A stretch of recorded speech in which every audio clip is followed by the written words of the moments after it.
你有冇試過喺灣仔呢個好似戰場一樣嘅商業區，俾咗70蚊食個晏晝飯，但係由你對腳踏入門口，到你俾個伙計好似趕鬼咁趕返出街，前後竟然得嗰20分鐘？你以為自己係去食飯，但其實你係去參加一場限時20分鐘嘅速食障礙賽。今日我想同大家認真傾下呢間喺灣仔開咗幾十年嘅老字號新寶餐廳，近期搞到全城熱話嘅趕客真相。好多人都喺網上鬧爆，話呢度嘅伙計塊面黑過生鐵鑊，你杯茶未飲完就收走你個杯，你最後一啖飯未吞落肚就已經擺低張單。但係當我哋一齊撕開呢個表面上好似無情，好似淨係識向錢看嘅現象之後，你會發現原來嚴重縮水嘅不單止係你同我嘅食飯時間，更加係成個香港、成個灣仔，甚至係我哋每一個人嘅生活靈魂。我哋試下將時間倒流返去尋日晏晝12:09，正正係灣仔區反公族放飯嘅高峰期。你一踏出辦公大樓，成條軒尼詩道同莊士敦道都係人，個個都攞住部電話，雙眼好似裝咗雷達咁，周圍揾邊度有位坐。你行到去新寶餐廳門口，見到門口嗰個50幾歲，着住件洗到發黃白恤衫嘅大位大叔，佢把聲大到好似開喇叭咁，一手搶過你指尖嘅空氣，就大嗌2位入面搭台，快！嗰種氣勢真係令人一聽就起晒雞皮疙瘩。你同你個同事好似做錯事嘅小學生咁，鵪鶉咁樣縮起膊頭，跟住佢行入去。入到去，陣陣由煙味同熱咖啡嘅香味撲鼻而來，耳邊全部都係不鏽鋼茶匙撞擊玻璃杯嘅叮叮當當聲，仲有周圍啲人好似連珠炮發彈嘅講嘢聲。你一坐低，連張凳都未坐暖，個八個樣嘅伙計就已經好似幽靈咁飄到你身邊，右手攞住支原子筆，左手攞住本單簿，對眼直勾勾咁望住你，一字一類咁講：諗好未啊？食嗎？快啦，出面好多人等緊。嗰個當下，你嘅大腦瞬間一片空白。原本你想慢慢睇下個餐牌，研究下今日嘅每日午餐到底係黑椒牛柳絲意粉好，定係鮮茄焗豬扒飯正。但係喺嗰種好似隨時會俾人鬧嘅高壓氣氛之下，你根本冇得揀，最後只能夠脫口而出，叫咗個最穩陣、最唔使諗嘅沙爹牛肉炒河，再加一杯凍檸茶少甜酒冰。呢餐飯成為70蚊，由你坐低到叫完嘢食，前後不消1分鐘。而最神奇嘅事情，往往就發生喺你叫完嘢食之後嘅3分鐘之內。新寶餐廳嘅廚房效率真係堪稱世界級，直情快過1級方程式賽車嘅換胎團隊。你杯凍檸茶同一碟熱辣辣冒晒煙嘅沙爹牛肉炒河，就已經好似飛碟彈拼一聲擺喺你面前。個伙計放低碟飯嘅時候，仲順手將寫住70蚊嘅消費單據狠狠地拍喺你個杯隔籬。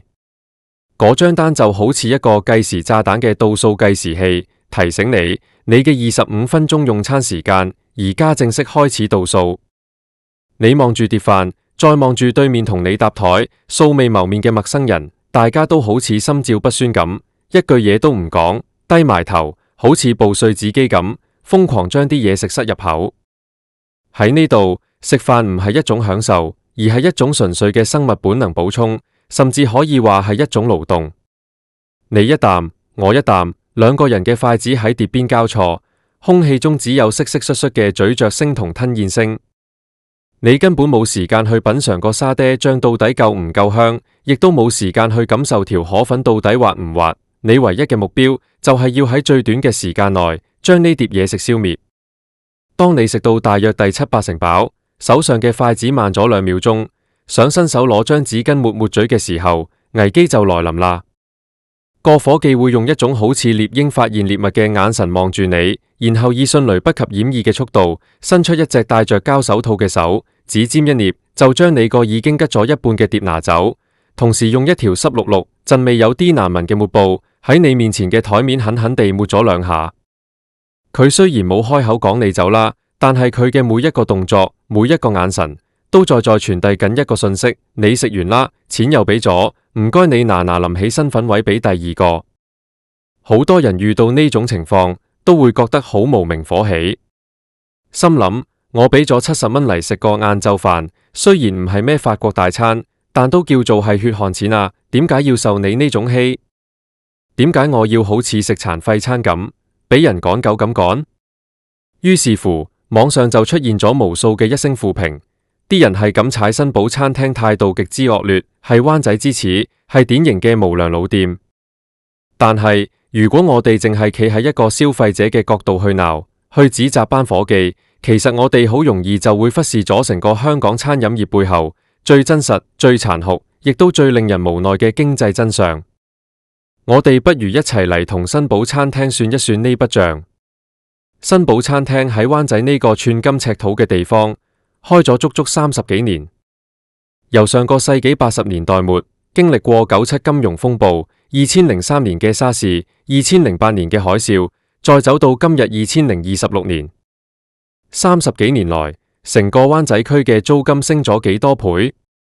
大家心知肚明。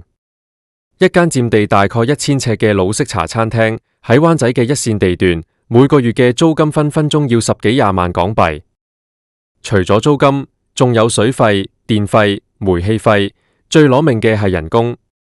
而家喺香港請個洗碗工或者樓面伙計，冇個17000蚊，甚至2萬蚊，根本冇人理你。而且班伙計都做咗幾十年，個個都50幾60歲，身子又勞損。佢哋唔係故意同你面黑，而係佢哋每日由朝早6點做到夜晚10點，對腳企足10幾個鐘，成個人嘅精力同耐性，晨早已經喺高強度嘅勞動入面被消耗殆盡。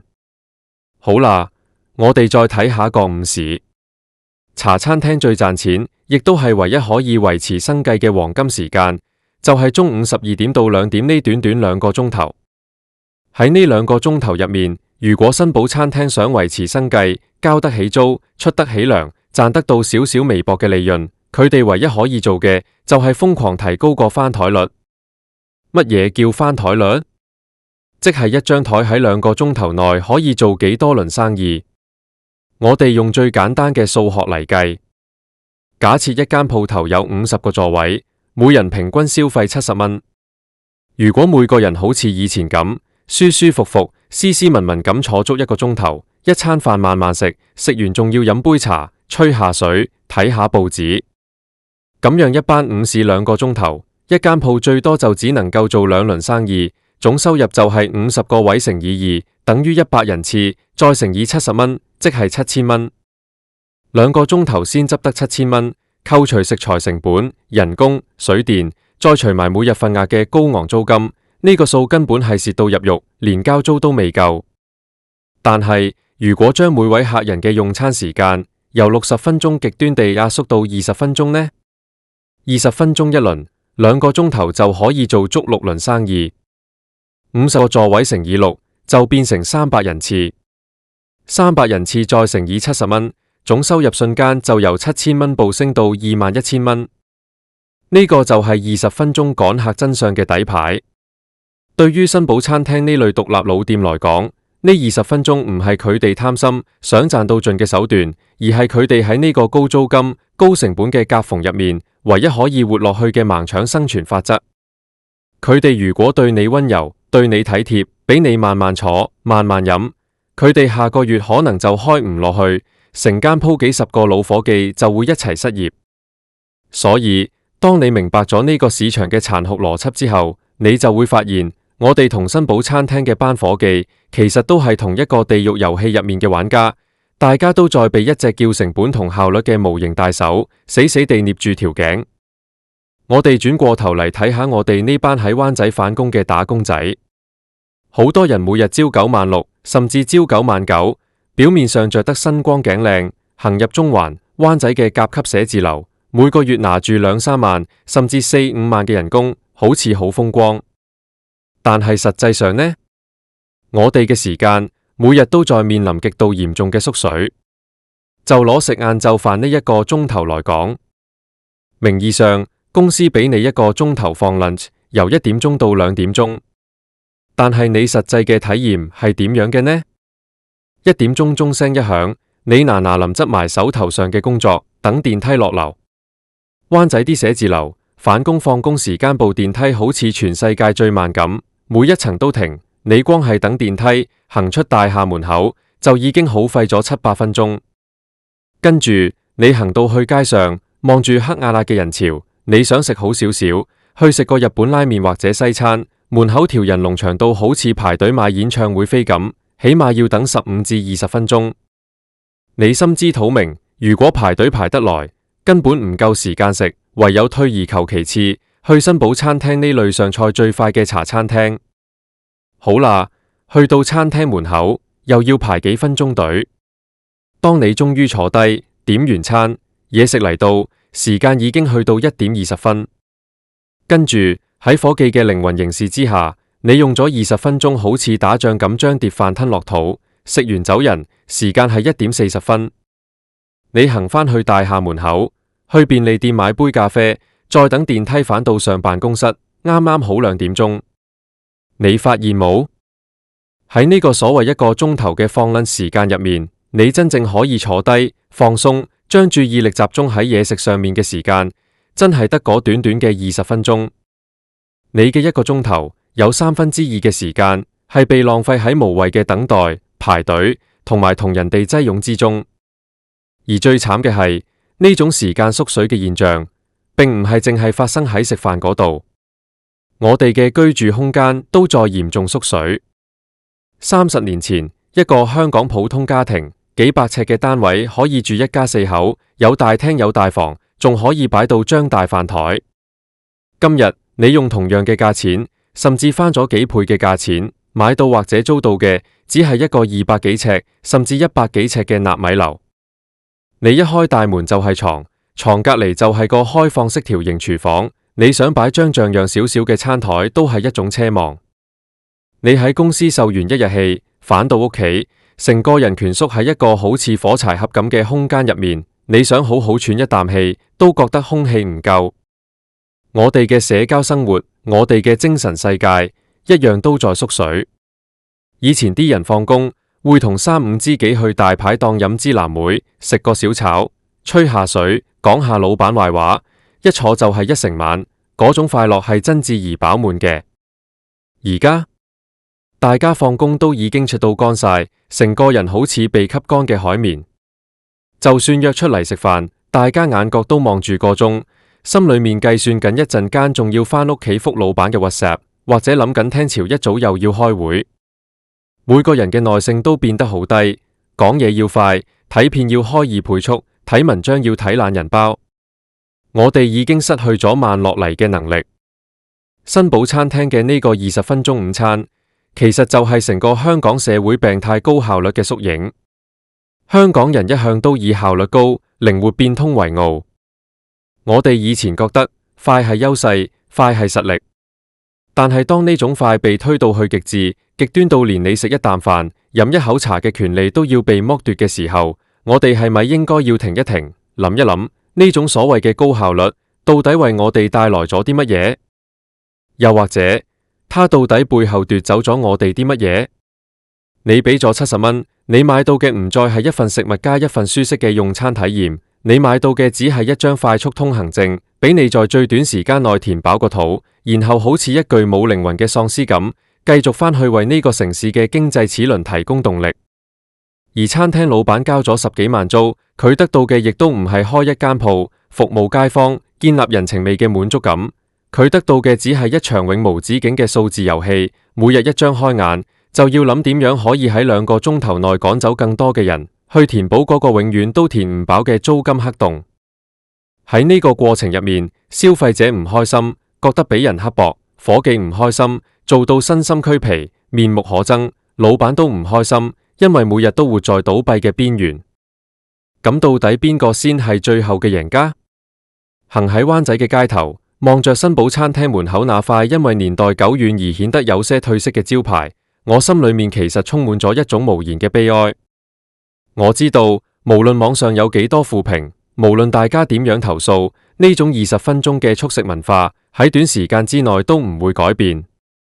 因為呢個城市嘅金錢遊戲規則從來都冇變過。